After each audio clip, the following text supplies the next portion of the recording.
It was supposed to be a joyful Sunday afternoon.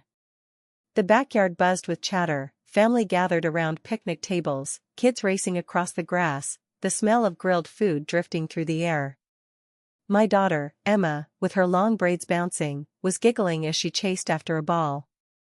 Then, in an instant, the warmth shattered. My sister, Sarah, standing nearby, grew impatient during the game. Maybe it was the heat of the moment, maybe it was something deeper simmering inside her, but before anyone could react, she gave Emma a sudden shove. The laughter stopped. Emma stumbled forward, her small hand scraping against the patio stone. Her big brown eyes widened, not just in pain, but in disbelief that someone she trusted could do this. My heart seized as I rushed toward her, every instinct to protect roaring inside me. I pulled Emma into my arms, brushing dirt from her knees, whispering, "You're okay, baby, I've got you." But as I held her, I couldn't ignore the silence that fell over the yard. Family members exchanged uneasy glances, mouths slightly open, as if no one knew whether to comfort or confront. And then I looked up. Sarah's face was pale, her jaw clenched, her hands trembling as though she herself couldn't believe what she'd just done. In that split second, I knew this wasn't just about a push. Something heavier lingered beneath it, something that would soon unravel.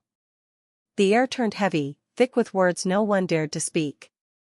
Just moments ago, laughter had filled the yard, but now even the birds seemed to fall quiet. Emma sat on my lap, clinging to me, her little chest rising and falling in uneven breaths. I kissed the top of her head, trying to calm her trembling, but inside, my own heart thudded like a drum. Across from us, Sarah stood frozen. Her arms were crossed tightly over her chest, not in defiance but as if holding herself together. Her lips parted, then pressed shut again. I could see her eyes darting, searching for a way to undo what had just happened. Family members shifted awkwardly in their seats. My aunt picked at her napkin. My father cleared his throat but said nothing. No one wanted to ignite the tension, but no one could ignore it either. The silence was louder than shouting ever could be. Emma finally whispered, her voice so small I almost missed it, "Why did Aunt Sarah do that, Mommy?" The question pierced me, heavier than the shove itself. I looked at my daughter, then at my sister, who flinched at the words as if struck.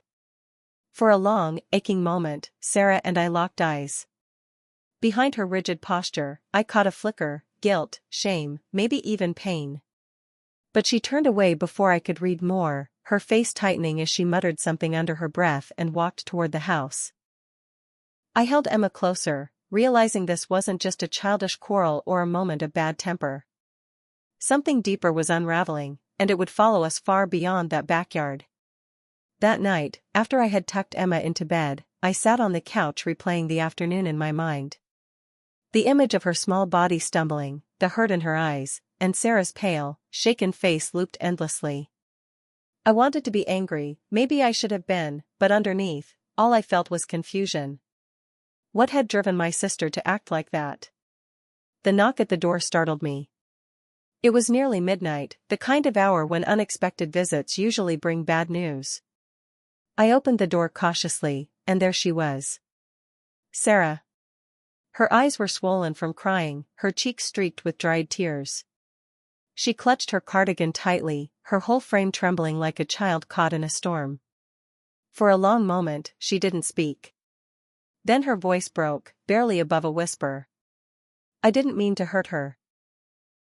I don't even know why I did it," she confessed, her words tumbling out unevenly. "I saw the way Emma looks at you, with so much love. And it made me realize how empty I feel inside. I let my jealousy, my anger, boil over. And she paid for it." Her knees buckled, and she sank onto the porch step, burying her face in her hands.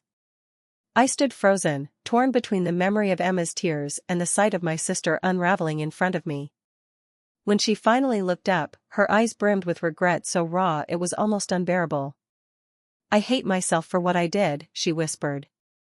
"But please, please don't let her hate me too." In that moment, the truth became clear, the shove had been a symptom, not the cause. My sister wasn't fighting Emma. She was fighting the emptiness in herself. And for the first time I felt the faint stirrings of compassion, something I hadn't expected to feel so soon. I led Sarah inside, the house quiet except for the faint hum of the fridge. She sat on the edge of the couch, her hands twisting together like she was holding on to guilt itself. I wanted to speak, to scold, to ask why, but before I could, small footsteps padded down the hallway. Emma. Rubbing her sleepy eyes, clutching her blanket, she looked from me to her aunt. Her expression was wary, her little brow furrowed as though remembering the sting of the afternoon. She stayed close to me at first, her tiny hand gripping mine. Sarah's breath hitched. Emma, she said softly, her voice trembling, I'm so sorry. I never should have hurt you. You didn't deserve that. I don't know what's wrong with me, but I promise, I'll never do it again. Her words cracked mid-sentence, and suddenly she was crying, loud, unrestrained, the kind of sobs that strip a person bare. I expected Emma to shrink away, to hide behind me. Instead, she tilted her head, studying her aunt with innocent eyes that seemed far older than her years. Then, in a moment that felt almost holy, she let go of my hand, walked forward, and placed her small palm gently on Sarah's knee. It's okay, Aunt Sarah, she whispered, her voice barely carrying through the room. I still love you. Sarah froze, then collapsed into her niece's arms, hugging her as if she might vanish. She kept repeating, I'm sorry, I'm sorry, I'm sorry, while Emma, this little girl with scraped knees and a brave heart, patted her back with the kind of forgiveness only a child could give so freely. I stood there, tears stinging my eyes, realizing something profound, the healing that Sarah so desperately needed wasn't going to come from me. It was coming from the child she had hurt, the very one who chose compassion over resentment.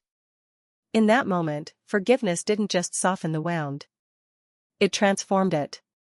The days that followed felt different, lighter somehow. Something had shifted that night. Sarah didn't just apologize and walk away, she stayed. She started coming over more often, sometimes with groceries, sometimes with nothing but her presence. At first, Emma was cautious, keeping a little distance, but slowly, almost imperceptibly, she let her guard down. One afternoon, I found them sitting on the living room floor surrounded by crayons and paper. Sarah was drawing awkward stick figures, and Emma was laughing so hard she could barely color.